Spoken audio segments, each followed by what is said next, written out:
Hi everybody, welcome to the Dear Abby Dolliver Show. I'm Abby Dolliver, Superintendent of Norwich Public Schools.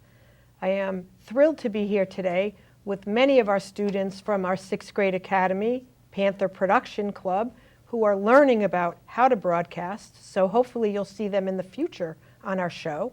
A few of our students are in the production room helping us today, so we're thrilled about that.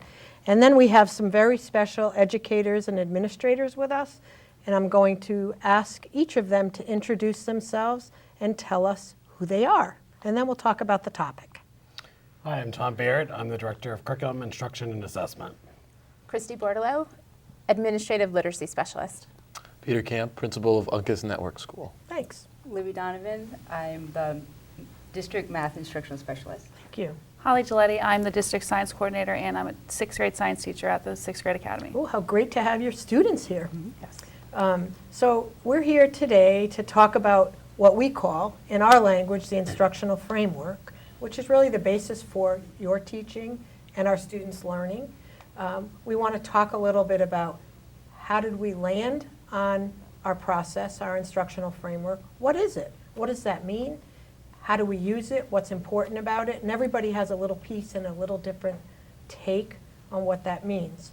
So I'm going to start with Dr. Baird to talk about what is it, but first tell us a little bit about your job. So as the Director of Curriculum, Instruction, and Assessment, that means that I work with principals and teachers on what we want our kids to be learning and how we want them to be going about doing that learning and how do we measure how much they learn. And that's pretty much my job. So talk to us then about your role and what is the instructional framework. So how does that relate and what part did you have in that? So some people might ask, like, what is an instructional framework? So there are lots of different ways you might construct a lesson. A teacher might construct a lesson, or kids might go through learning throughout an hour-long math class. And so what we did this year is we had a group of teachers, administrators, and instructional coaches throughout the district come together and really talk about what is good instruction, how do we structure a lesson in a way that makes sense for all the different content areas. So by that I mean if you're doing a reading lesson, a writing lesson, a math lesson, a PE lesson, art, whatever it is. And so in Norwich, there had been a lot of success around what we call the workshop model. And I'll let Ms. Bourdoulous talk about what a workshop model is a little bit more. But roughly, you have 4 big components to your lesson. So we started by looking at, well, what is a workshop model? What does it really mean? But then how could that work in a math classroom, a PE classroom, an art classroom, a middle school classroom, or a kindergarten classroom?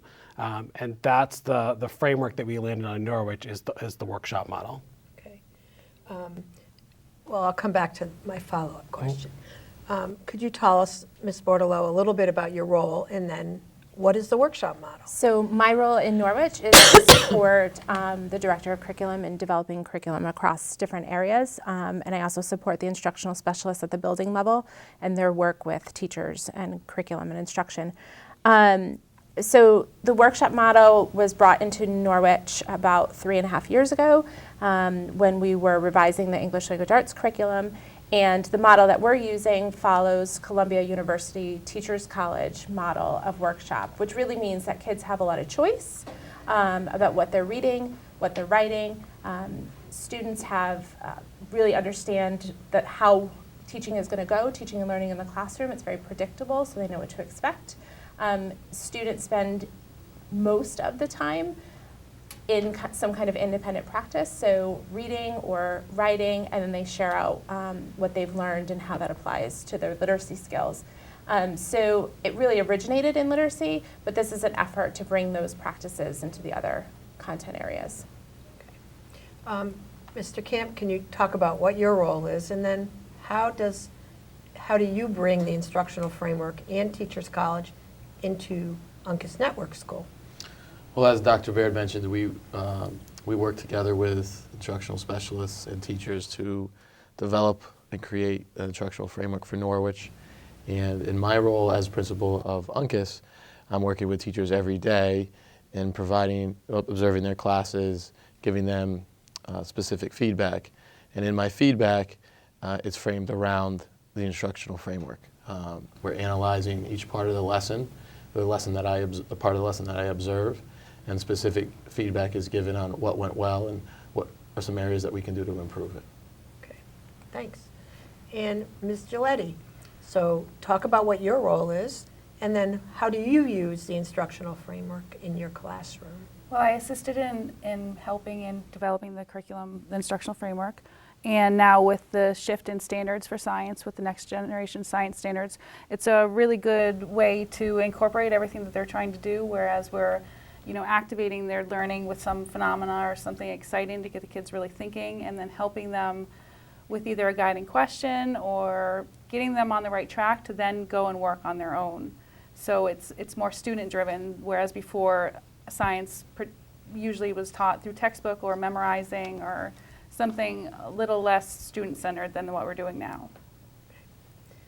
And Ms. Donovan, will you talk about your role and then how you bring it full circle maybe to families, and how do you get it out there? How do you use it in your role? So I've been working on revamping the math curriculum in K-5. And so in order to write lessons, we're looking at the components and trying to make a laser-like focus for teachers so that the children will have enough time to have the independent practice they need to show gains. For families, it's helpful if the lesson structure that we provide, the framework, is in every lesson. Then as a mom, you can say to you can look at the framework and say, oh, so what happened today during your mini lesson? What happened today when you did independent work? Did you get to share out? What is it that the teacher did to get you excited about the lesson? So there's certain questions. I know as a mom, when I would ask my son, what did you learn in school today? He'd say, nothing.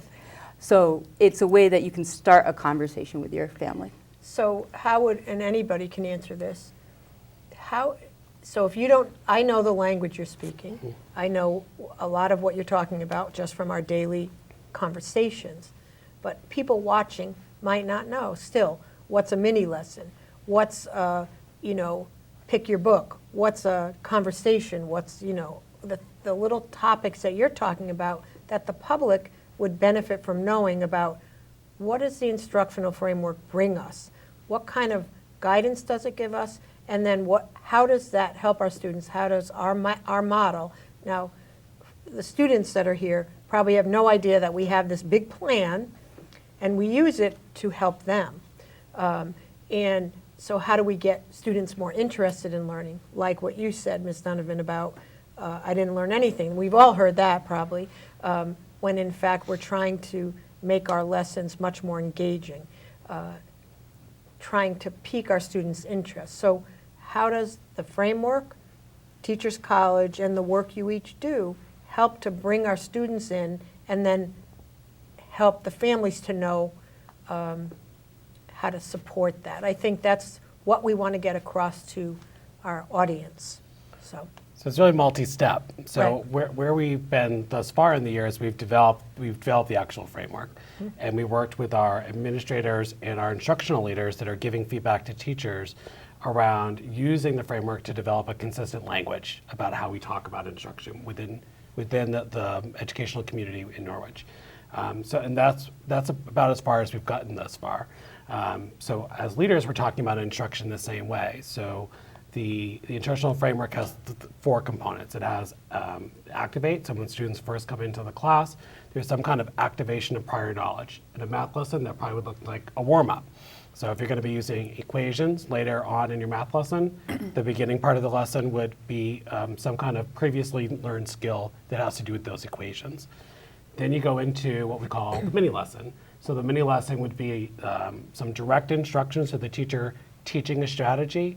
Students need to be practicing that strategy again, and then that would then lead into the independent practice time. And as others have said, that's going to be the vast majority of the time spent in class is going to be students either independently working on problems at just their right level, or reading a book at their just right level, but practicing the strategy from the mini lesson. Or it might look like small groups of kids working on an inquiry problem. And then the last part of the period is the share out. And that would look like students sharing out what they produce during the independent practice time, or a teacher sharing a misconception that came up during the lesson and how students work through that. And so that's the framework. At this stage, like I said, it's administrators coming to the table and beginning to talk about how do you talk about that with teachers. But even more specifically, how does workshop look like outside of English language arts, which is Right. where it's been prior to this year? What does math workshop look like? What does art workshop look like? What does PE workshop look like? What does music workshop look like?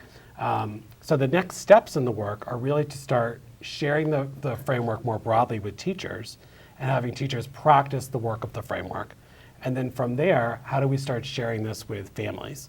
And that's some work that we're just beginning to talk about. So this is a good introduction to our families who are watching.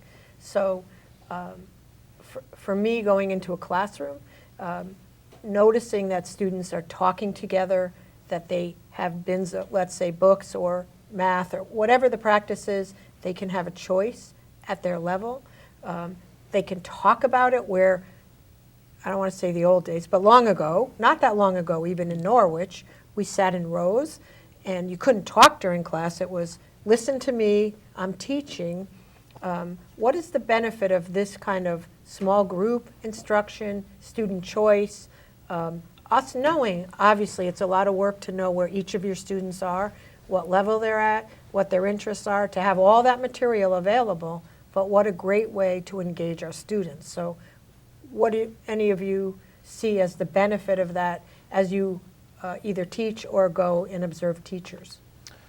Well, I think at UNCAS, one of the benefits of having, a similar framework as Dr. Baird and Ms. Bourdoulous mentioned is we have a lot of new students at UNCAS that sometimes come from other schools in the district. And when they transition to a new school, seeing similar practices, seeing the ability that, this classroom was a lot like the classroom I left at Moriarty, or I left at Veterans, and now I'm here at UNCAS. And helping, and so they are familiar and comfortable with discussing, problem solving, engaging in student discourse with their peers, helps them to understand concepts that they may not be as familiar with as maybe one of their peers. So our teachers are continually trying to find ways to motivate, engage, and help our students improve their performance. And what they've found, it's best done through working together in small groups, problem solving, than in isolation. And so if I don't understand something, me, student, and you do, and we talk about it, different than Dr. Baird saying, this is how you do it as the teacher. It's more like a conversation that we have, really teaching each other, but in a different way. What about as teachers and instructional specialists? I think the framework, the way it is now, it's going to really help make learning more authentic. And students are going to be able to, especially in science, explore topics that are more interesting to them. And like Mr. Camp said, it was just, lets that student discourse happen so students can talk about what they learned and what they want to know about, instead of just being, here's a textbook, read this page and learn this vocabulary word. So it just makes the learning more authentic to each student. And in math, it's the kids, there may be more than one way to solve a problem. And so, It's a good way to put it. And so what happens is, if everybody gets the same answer, not everybody did it the same way. Is traditional teaching, I taught you how to get the answer. You showed me that you understood the way I taught you. But this gives kids an opportunity to really think about it, think about what they know, apply what they know, try new things. If a mistake is made, we talk about the mistakes and say, why did you think that? What happened when you did that? And it's not a negative, it's a positive, because if you thought that, somebody else thought that. And it takes away the pressure of getting the right answer, and it's just like, how are you thinking about that? What is it that you're doing, and how are we going to develop that into some good practice? So like a higher level thinking. I can give you an example. So one of the things that we talked about as an instructional framework team was that in order to do the work well, you need to actually dig in and do the work yourself. So one of the things that I'm working on this year is working with the Kelly Middle School staff in the English Language Arts classroom. So today was an example of me going in and modeling for the classroom teacher the activate and the mini lesson. But the routines and structures have helped save time. So kids came into the classroom with their readers' notebooks and their books. The books were working in a dystopian unit, which means they're books written about social issues. So instead of every student having the same book and answering a pile of questions, we guided kids towards certain books that we knew would be at their just right reading level, but they got to choose which book they read. So in our visits earlier in the week, when I just happened to be walking through the classroom, kids were saying, I'm done with this book, I want another one. So they're highly motivated and engaged. And because they knew what to expect, because they knew that I was going to make some type of connection and engage them in the learning, and then I was going to teach them something, and then they were going to practice, we were able to get them into practice within 10 minutes. And the purpose of today's lesson was to not only reach to our students, but to stand side by side with the classroom teacher and show her that we're a partnership in making this type of teaching work, and that if she's successful, I'm successful, and if she fails, I fail. So it's twofold from my lens. And I think that's important because we're not only teaching our students, we're teaching each other. And I think it's important for students to know, too, that we're always learning. We want to meet their needs, help them learn, and be comfortable with learning and not be right or wrong, but to learn and dig deeper. So I'm interested, just because you talked about focusing on social issues, and we know probably with our 6th grade students here and 7th and 8th, social issues are important. What kind of books maybe or topics were they talking about? We talked a little bit about the Hunger Games because that's one of the books written in that genre of reading, and we talked about how if you didn't get the point that the author was trying to teach us something about reality television and hurting each other for entertainment, then we really missed the big message in that book. And so we started with that. We also looked at some of the other books that the kids were reading. So they were reading the Maze Runner series. There were several fantasy books in the mix. And that whole genre is about learning something about the world. The author portrays something about this utopian society and says, like, why do we put so many rules in place? Why do we insist on such order and how we think it's a good thing? But in reality, it's not so great. So the district used some grant money to really refurbish those middle school classrooms, and so kids came into this unit with about 200 new choices of books that they could read, and they're so excited, and the volume of reading has increased greatly because they're highly engaged, the books are current, it's talking about things that are happening in real life right now. Right, and then relating it to their day-to-day life and the world around us, which is quickly changing, is so important.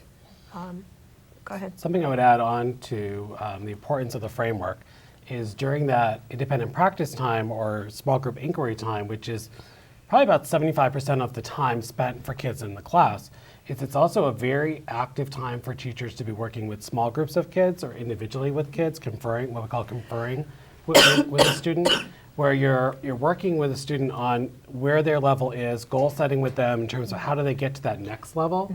And then we know from the research that if for a teacher to do small group, meaning 3-4 kids, direct instruction on this is where they are, this is the gap, or what's holding this group back from getting to that next level, that's the best way to help grow kids in their learning. And that's a big part of the workshop model.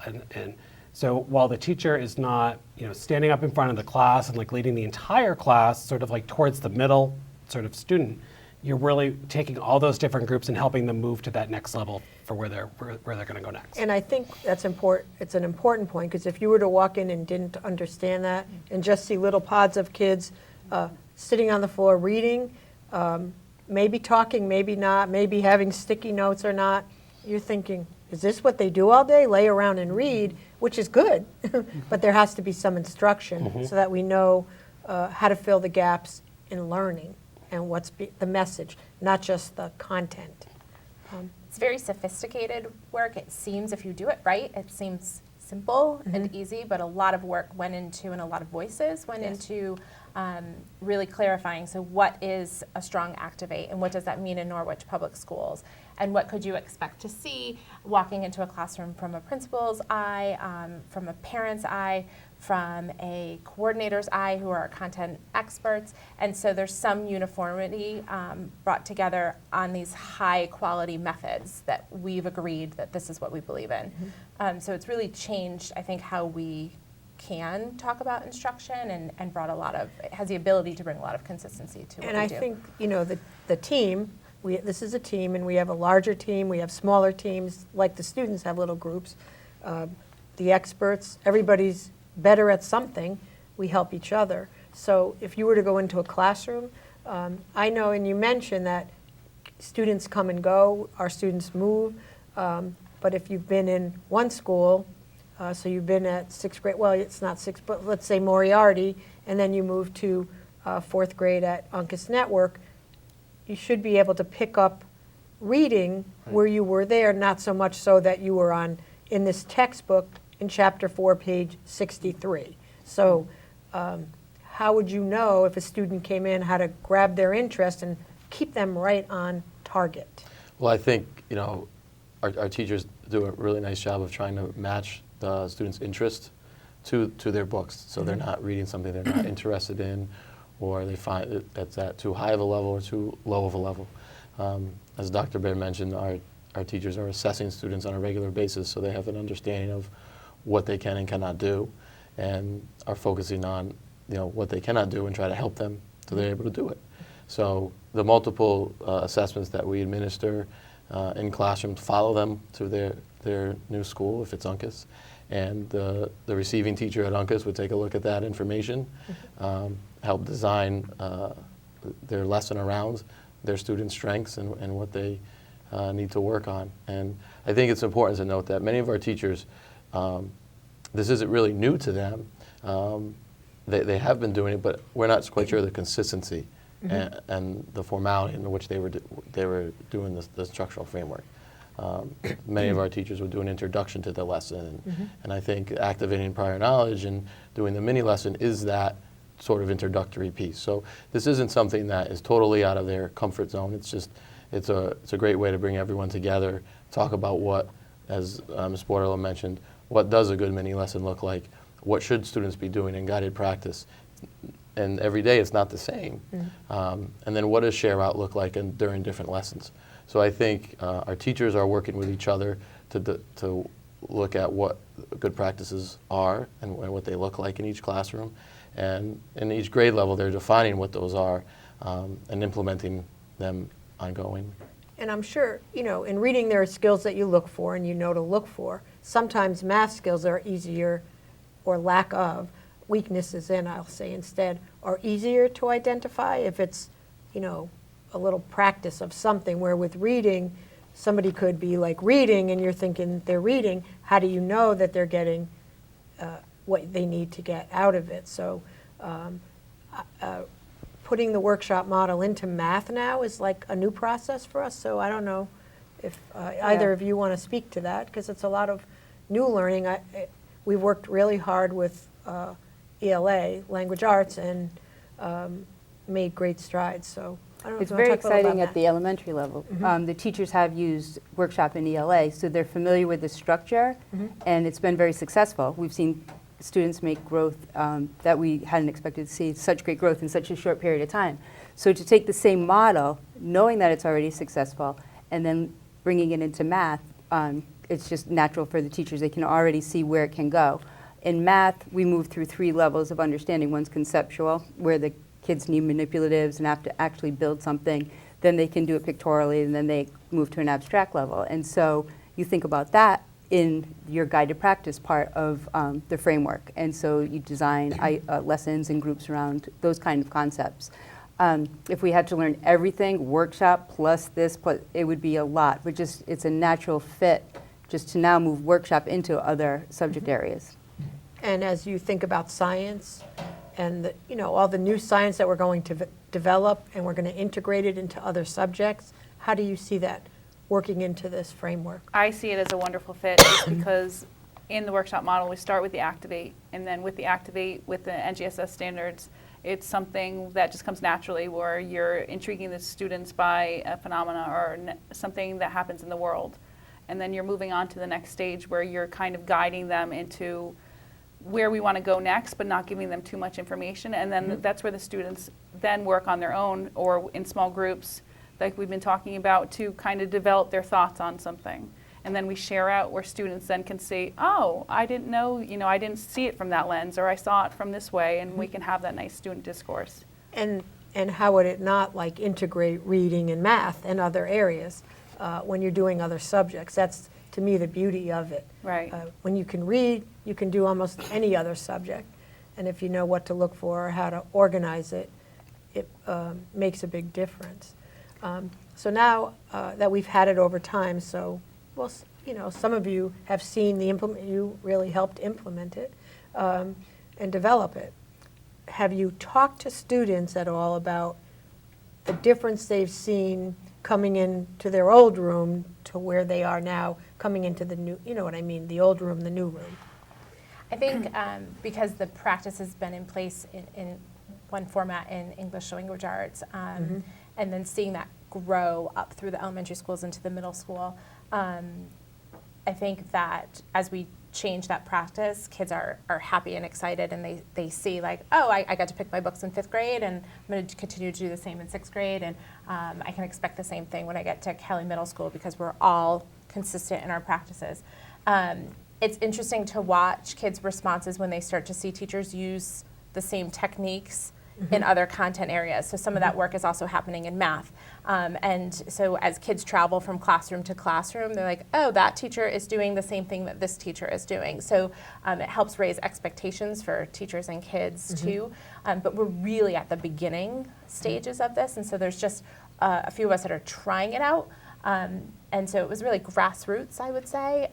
It was an idea that was sparked by Dr. Baird, and it was a conversation with markers and chart paper. We quickly brought in our content area experts, which includes art, music, PE, and library media, and then science, social studies, English language arts, and math. And we really had to collaborate and negotiate as to what does an Activate look like in that content area. So I think the kids will start to notice like, oh, I know exactly what to expect from teacher A, B, C, or D because we all believe in the same thing. So that the continuity makes a difference. Yeah. Right, and coming from a middle school lens now, Yes. it's really great to see. I hear students all the time, oh, we did that in social studies. Oh, we did that in language arts. So it's kind of, it's gelling us together. So everyone seems like we're on the same page, and the students, I think, feel more invested, that we're more invested in their education. That we're all following the same path Right. and don't do this today and something else tomorrow. And kids should be less frustrated. So in the past, let's face it, if you were having some difficulty in math, let's say, and then you were expected to practice the same questions that everyone else is practicing, but you're just not quite there yet, and that's frustrating. Yeah. Or if you could already do those questions, that's frustrating too. So with this kind of format, you should be experiencing questions that are just at the right spot for you. That's good. And so that should be exciting for kids, and exciting for parents, exciting for teachers. And all of us, and equalizing the playing field, because everybody comes in a different place, different languages, different backgrounds, different everything, and it brings everybody together kind of under the same umbrella. But it's important for our students to know that we have teams like you do. We work together. That's the basis for our work, is for the students' benefit. And we're working really hard to have families understand it so they can all be partners with us. But without this strong team, this is a small piece of our team, but we wouldn't be able to do all that we do. So I really appreciate all of your work, and I'm sure the students do too. And we also appreciate our audience out there watching our show, and our students next time we're going to be on the panel with us. And thank you very much for watching.